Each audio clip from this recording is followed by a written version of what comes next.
ومن يطع الله والرسول فأولئك مع الذين أنعم الله عليهم من النبيين والصديقين والشهداء والصالحين صدق الله العظيم وصدق رسوله النبي الكريم ونحن على ذلك لمن الشاهدين والشاكرين ان الله وملائكته يصلون على النبي يا أيها الذين آمنوا صلوا عليه وسلموا تسليما اللهم صل على سيدنا ومولانا محمد وبارك وسلم وصل عليه صلاة وسلاما عليك يا سيدي يا سيدي يا رسول الله الصلاة والسلام عليك يا رسول الله الصلاة والسلام عليك يا رحمة للعالمين الصلاة والسلام عليك يا أنيس الغريبين راحة العاشقين مراد المشتاقين بلغ العلا بكماله كشف الدجى بجماله حسنت جميع خصاله صلو علیہ وآلہ گفت چو خانم برحمت درود میں شد شیریں و تلخی راربود ما ان مدحت محمدً بمقالتی لیکن مدحت مقالتی بمحمدی صلی اللہ علیہ وسلم کی محمد سے صلی اللہ علیہ وسلم کی محمد سے وفاتوں نے تو ہم تیرے ہیں یہ جہاں چیز ہے کیا لوح قلم تیرے ہیں۔ حضرات محترم، زندگی مختصر سی ہے اور کوئی پتہ نہیں کہ کس وقت آخری لمحات آ جائیں۔ کامیاب فرد وہی ہے جو اپنی زندگی کو اللہ اور اس کے رسول کے فرمان کے مطابق چلاتا ہے، اپنے آپ کو اللہ اور اس کے رسول کے فرمان کے مطابق پوری زندگی عمل کرنے کی کوشش کرتا ہے، وہی کامیاب ہے۔ قرآن مجید میں اللہ تبارک و تعالیٰ نے ایک نہیں کئی مقامات پر یہ حکم دیا ہے کہ اے لوگو اللہ اور اس کے رسول کی اطاعت کرو، اطیعوا اللہ و اطیعوا الرسول، کہ اطاعت کرو اللہ کی اور اس کے رسول کی۔ میں نے قرآن مجید کی جو آیت کریمہ تلاوت کی ہے، اب اس کا ترجمہ اور قرآن مجید کی وہ آیت کہ اللہ تبارک و تعالیٰ ارشاد فرماتا ہے کہ وَمَن يُطِعِ اللَّهَ وَالرَّسُولَ، کہ جس نے بھی اطاعت کی اللہ کی اور اس کے رسول کی۔ وَمَن يُطِعِ الرَّسُولَ فَأُولَئِكَ مَعَ الَّذِينَ، وہی لوگ ہیں انعم اللہ جن پر اللہ نے انعام کیا، علیہم من النبیین والصدیقین والشہداء والصالحین، اور وہ جن پر اللہ نے انعام کیا کون ہیں؟ نبی ہیں، صدیقین ہیں، شہداء ہیں اور صالح ترین افراد ہیں۔ یعنی جو اطاعت کرے گا اللہ اور اس کے رسول کی، پھر اسے گھبرانے کی ضرورت نہیں ہے۔ کیوں؟ جو رب اسے انعام دے رہا ہے، انعام کیا دے رہا ہے کہ رب کہتا ہے کہ جن پر میں نے اپنا انعام کیا، جن پر اپنی رحمتیں لٹائی ہیں، جن پر اپنا فضل کیا ہے، جن پر اپنا کرم کیا ہے، وہ کوئی اور نہیں ہے، رب کہتا ہے وہ نبی ہیں، وہ صدیقین ہیں، وہ شہداء ہیں، وہ صالحین ہیں۔ ارے جو اللہ اور اس کے رسول کی اطاعت کرے گا اسے گھبرانے کی ضرورت نہیں ہے، وہ ان لوگوں کے ساتھ ہوگا جن پر اللہ اور اس کے رسول، جن پر اللہ نے انعام نازل کیا ہے۔ اچھا، یہ آیت کریمہ کا شان نزول کیا ہے؟ اس کا شان نزول یہ ہے کہ حضرت ثوبان صحابی رسول ہیں، ایک بار دل میں خیال آیا کہ اے ثوبان، جب قیامت کا دن ہوگا رسول اللہ صلی اللہ علیہ وسلم بہت اعلیٰ مقام پر ہوں گے، اعلیٰ درجے پر ہوں گے، ہم غلام پتہ نہیں کہاں سے کہاں تک ہوں گے، پتہ نہیں وہ موقع ملتا ہے کہ نہیں ملتا، رسول اللہ کا قرب ملتا ہے کہ نہیں ملتا، دیدار ہوتا ہے کہ نہیں ہوتا، آپ کی گفتگو سنتا ہوں کہ نہیں سنتا۔ بس یہ دل میں خیال کا آنا تھا، بس اس کا رونا تھا، روئے۔ اب آتے ہیں رسول اللہ کی بارگاہ میں، جب رسول اللہ صلی اللہ علیہ وسلم کی بارگاہ میں آتے ہیں اور آ کر ایک ٹک ٹکی باندھ کر رسول اللہ کو دیکھتے رہتے ہیں، صبح سے شام ہوگی، شام سے رات ہو جاتی ہے، چلا جاتا ہے، دوسرا دن آتا ہے، پھر وہی عالم ہے، نہ کچھ کھاتا ہے نہ پیتا ہے، بس صرف ایک ٹک ٹکی باندھ کر رسول اللہ کو دیکھتا رہتا ہے۔ یارو کیسے لوگ تھے جو رسول اللہ کی زیارت کیا کرتے تھے۔ کبھی خود بھی آپ بھی اور ہم بھی خواہش رکھا کریں کہ مالک کہ کوئی رات ایسی بھی آئے کہ جب ہم سوئیں تو دل کی آنکھ کھلے، ہم نے بھی جن کو بن دیکھے مانا ہے، بن دیکھے اسلام قبول کیا ہے، کبھی ان کا دیدار تو ہو۔ سنا ہے آپ ہر عاشق کہ گھر تشریف لاتے ہیں، میرے گھر میں بھی ہو جائے چراغاں یا رسول اللہ۔ یہ ہو سکتا ہے، یہ ناممکن نہیں ہے، لیکن خواہش تو ہو، طلب تو ہو۔ پھر خواہش اور طلب جو ہے آپ کے اندر محبت پیدا کرے گی، اور محبت اطاعت کے جذبے کو پیدا کرے گی، اور جب یہ عالم پیدا ہوگا تو دیکھیے گا پھر خود بخود جو ہے کرم ہوتا چلا جائے گا۔ اب حضرت صبحان ایک دن گزر گیا، 2 دن گزر گیا، آتا ہے کہ 3 دن گزر گئے۔ میرے آقا صلی اللہ علیہ وسلم نے ایک دن حضرت صبحان کو بلایا، کہا صبحان نوٹ کر رہی ہیں، کوئی بات نہیں کرتے، ایک ٹک ٹکی باندھ کر دیکھتے رہتے ہو، مجھے بتاؤ کیا ہوا، کس نے ستایا ہے، کون سا غم ہے جس کی بنا پر تم رو رہے ہو، جس کی بنا پر تم نہ کچھ کھاتے ہو نہ پیتے ہو، لیکن ایک ٹک ٹکی باندھ کر دیکھتے جاتے ہو، وجہ کیا ہے؟ کہا حضور قیامت کا دن یاد آ گیا ہے، آپ اعلیٰ مقام پر ہوں گے، ہم پتہ نہیں کہاں سے کہاں پر ہوں گے حضور، اس لیے میں نے سمجھا، میں نے سوچا کہ کیوں نہ دنیا میں ہی رسول اللہ کے دیدار کے مزے چکھ لوں، دنیا میں ہی میں رسول اللہ کا دیدار کرتا رہوں۔ اس لیے حضور نہ کھاتا ہوں نہ پیتا ہوں، رات کو جاتا ہوں تو روتا ہوں، صبح آتا ہوں تو آپ کو تکتا رہتا ہوں۔ میرے آقا نے جب دیکھا نا، ایک میرے آقا صلی اللہ علیہ وسلم نے جب یہ اپنے غلام کی کیفیت کو دیکھا، اسی وقت حضرت جبریل امین آتے ہیں، رب کا سلام پیش کرتے ہیں، اور پھر یہ آیت کریمہ تلاوت کرتے ہیں اور کہتے ہیں محبوب گھبراؤ نہ، اپنے غلاموں سے کہہ دو۔ اور وہ آیت کیا تھی؟ وَمَن يُطِعِ اللَّهَ وَالرَّسُولَ، کہ جس نے اطاعت کی اللہ کی اور اس کے رسول کی، فَأُولَٰئِكَ مَعَ الَّذِينَ أَنْعَمَ اللَّهُ عَلَيْهِمْ مِنَ النَّبِيِّينَ وَالصِّدِّيقِينَ وَالشُّهَدَاءِ وَالصَّالِحِينَ، اور جنہوں نے اطاعت کی، پھر گھبرانے کی ضرورت نہیں ہے، کامیاب زندگی جب گزار گئے ہیں تو پھر ان کا خاتمہ اور پھر ان کا ٹھکانہ نبیوں کے ساتھ ہوگا، صدیقین کے ساتھ ہوگا، شہداء کے اور صالحین کے ساتھ ہوگا۔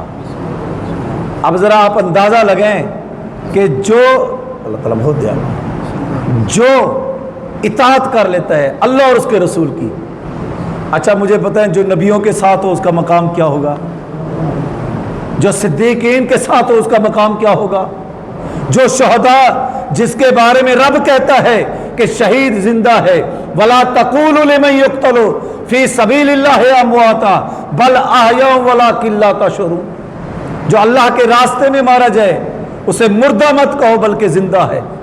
ارے جس پر میرے رب تعالیٰ نے مہر لگا دی زندگی پر، جو زندگی اور موت کا مالک ہے وہ مہر لگا رہا ہے، وہ زندہ ہے، تو جس بندے کا اللہ اور اس کے رسول کی اطاعت میں خاتمہ ہو جائے اور وہ شہداء کے ساتھ ہو جائے تو اس کا مقام اور مرتبہ کیا ہوگا۔